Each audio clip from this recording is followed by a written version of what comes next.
아마도 누구나 기다리는 시간을 겪어봤을 겁니다. 시험 결과를 기다리고, 면접 연락을 기다리고, 누군가의 답장을 기다리고, 그리고 무엇보다 기도의 응답을 기다리죠. 기다림이라는 게 참 쉽지가 않아요. 특히 하나님이 아무 말씀도 안 하시는 것 같을 때는 더 그렇습니다. C.S. 루이스가 이런 말을 했어요. 침묵은 하나님의 또 다른 대답이다. 하지만 솔직히 말하면은 하나님의 침묵이 계속될 때 우리는 이런 생각을 하게 됩니다. 이건 대답이 아니라 무시 아닌가? 하나님은 듣고 계신 걸까? 그렇죠. 저도 그런 순간을 많이 겪어봤어요. 기도는 했는데, 기도는 계속 하고 있는데 아무 일도 일어나지 않은 것 같을 때, 가만히 앉아 있는데 불안한 마음만 커질 때, 왜 우리는 기다리는 게 이렇게 어려울까요? 제가 생각해 봤는데 3가지 이유가 있는 것 같습니다. 첫 번째는 우리는 즉각적인 결과를 원하기 때문이에요. 솔직히 요즘은 뭐든 빠르잖아요. 핸드폰만 열면은 바로 검색할 수가 있고, 택배도 하루 만에 오고요. 그러다 보니까 하나님께도 빠른 응답을 원하게 되는 겁니다. 그리고 두 번째, 우리는 불확실한 걸 싫어해요. 기다리는 동안 확신이 있으면 좀 덜 힘들 텐데, 기다리면서도 이게 과연 될까 하는 생각이 계속 드는 거죠. 그리고 세 번째로는 기다리는 동안 우리는 우리의 한계를 마주하게 됩니다. 아무것도 할 수 없다는 걸 깨닫게 되니까 조급해지고 불안해지는 거죠. 그런데 가만히 생각해 보면 성경 속에서도 기다림의 순간을 겪었던 사람들이 참 많아요. 아브라함 기억하시죠?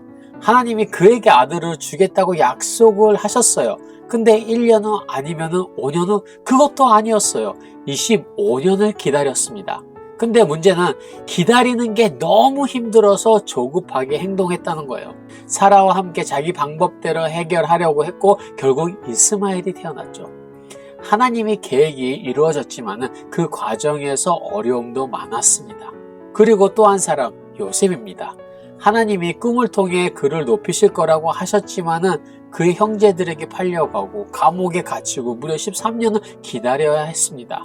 만약 요셉이 조급해서 자기 힘으로 뭔가를 하려고 했다면 어땠을까요? 아마 하나님의 계획이 이루어지기 어려웠겠죠. 이걸 보면서 저도 깨달았습니다. 하나님이 침묵하는 시간이 사실은 나를 준비시키는 시간이구나. 솔직히 저도요, 하나님이 너무 조용하시다고 느껴졌던 순간들이 많이 있었습니다. 기도는 했는데 아무 변화도 없는 것 같을 때, 하나님이 정말 나를 보고 계시는 걸까 하는 생각이 들 때 어떤 일을 기다리다가 결국 포기하고 싶었던 적도 있었어요. 이건 진짜 안 되나 보다. 하나님이 허락하시지 않은가 보다. 그런 생각이 계속 들었죠.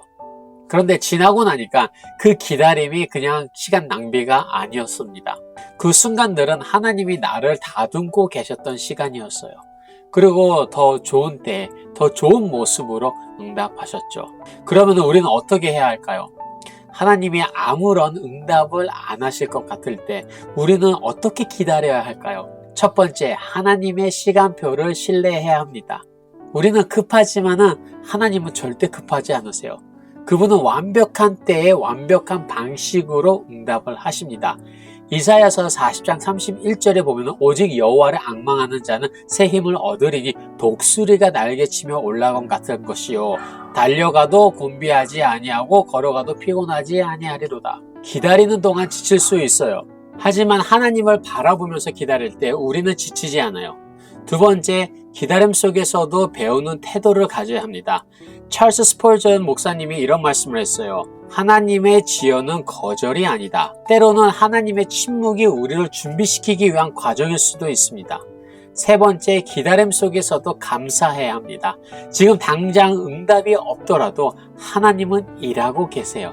우리는 볼 수 없지만 그분은 우리의 길을 열어가고 계시죠. 기다림이 힘들다는 거 저도 잘 압니다. 하지만은 그 시간이 절대 헛되지 않다는 것도 알게 됐습니다. 하나님은 우리가 보지 못하는 곳에서 일하고 계세요. 항상 일하고 계십니다. 우리의 기도는 사라지는 것이 아니라 하나님의 완벽한 때를 기다리고 있어요. 침묵 속의 기다림은 하나님의 훈련입니다. 그리고 기다리는 동안 하나님은 우리의 길을 준비하고 계세요. 우리의 시간표가 아니라 하나님의 시간표를 신뢰하시길 바랍니다. 시편 27장 14절을 보게 되면 여호와를 기다리라 강하고 담대하며 여호와를 기다릴지어다. 그러니까 혹시 지금 기다리는 시간이 힘들다면 하나님의 때를 신뢰해 보시길 바랍니다. 하나님은 여러분을 잊지 않으셨어요. 그리고 반드시 가장 좋은 때에 가장 좋은 것으로 응답하시리라 믿습니다. 하나님은 여러분을 잊지 않으셨어요. 그리고 반드시 가장 좋은 때에 가장 좋은 것으로 응답하실 겁니다. 감사합니다.